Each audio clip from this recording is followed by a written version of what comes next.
मुंडे साहेब, लहानपणी शेती करताना भाव मिळाला नाही म्हणून तुम्हाला कांदे रस्त्यावर टाकून द्यायची वेळ आली होती. घरात दुभती जनावरं असताना कोरा चहा प्यायची वेळ आली होती. फक्त शेतकऱ्याच्या नशिबातच ही साडेसाती का?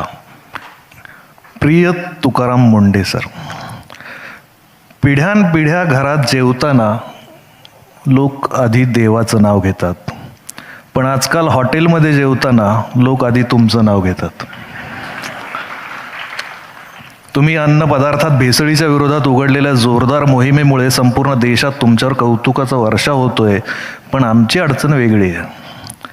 तुमच्यामुळे आमच्यासारख्या सामान्य माणसाला जो मानसिक त्रास होतोय याची तुम्हाला कल्पना तरी आहे का? अहो, आमचं अर्ध आयुष्य हॉटेल किंवा रस्त्यावर वडापाव, पाणीपुरी, भेळ खात आलोय आम्ही, आणि अचानक एक दिवस तुमच्यामुळे लक्षात येतं की तिथं झुरळ होते, भेसळ होती, पनीर डुप्लिकेट होतं.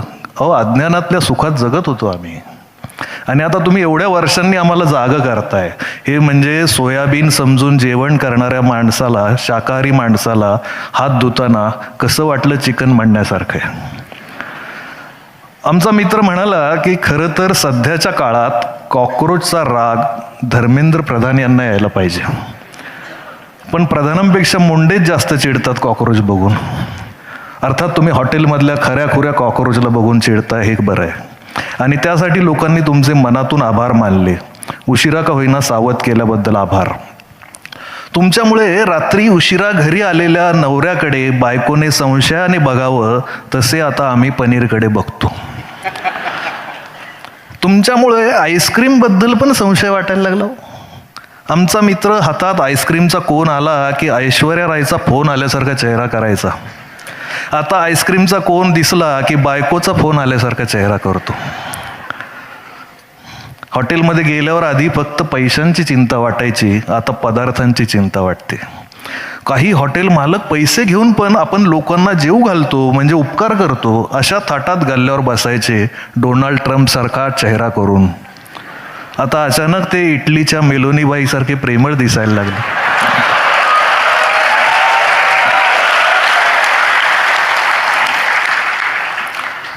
भेसळ हा विषय तुम्ही इतका डोक्यात घालून ठेवला आहे की आता आम्हालाही जिथे तिथे भेसळ दिसू लागली आहे.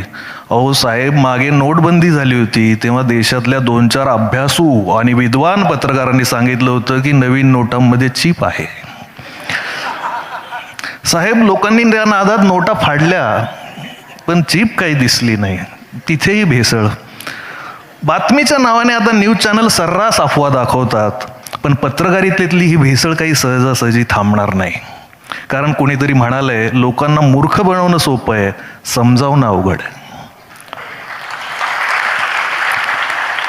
त्यामुळे पण तुमचं काम किती अवघड आहे याचा अंदाज येतो.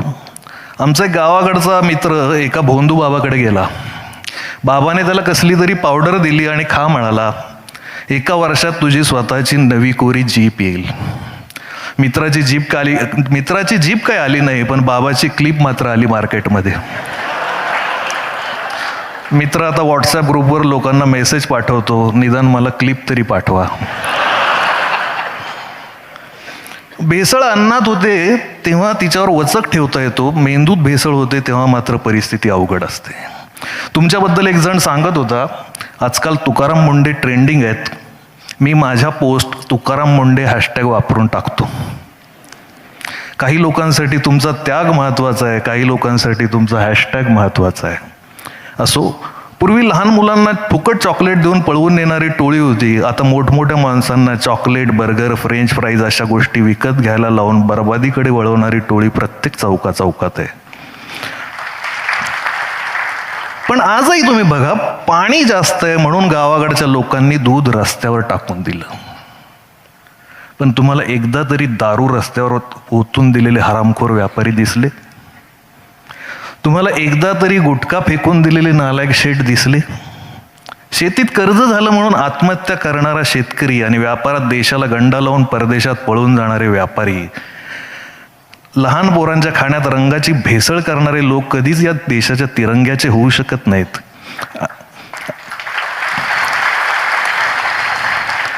आणि इथले दारूत 50% केमिकल पिणारे लोक शेतकऱ्याकडून ऑर्गॅनिक पिकाची अपेक्षा करतात.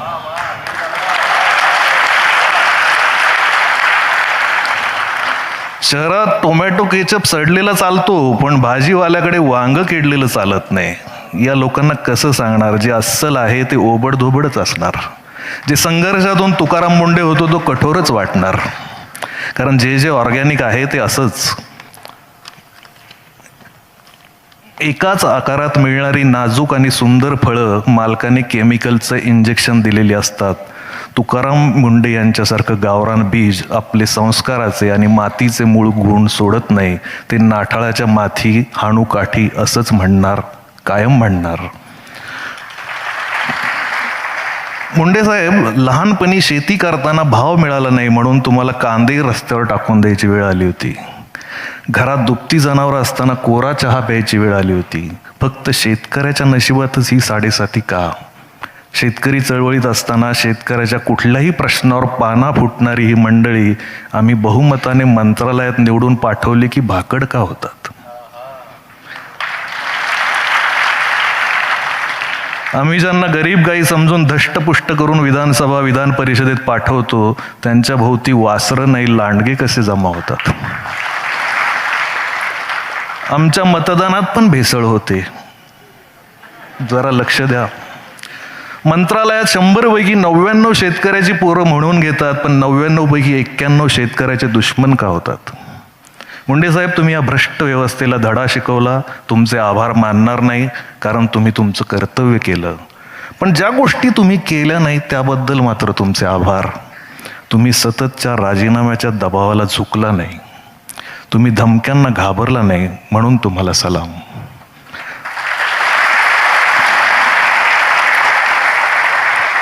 व्यवस्थेला जाब विचारणाऱ्या महाकवी संत तुकारामांचं नाव तुम्हाला देणाऱ्या दूरदर्शी आई वडिलांना साष्टांग नमस्कार. ताजा कलम. तुम्हाला अन्न पदार्थातली भेसळ कळते, पण एक सांगावं वाटतं, आजच्या जमान्यात कौतुकातही भेसळ असते.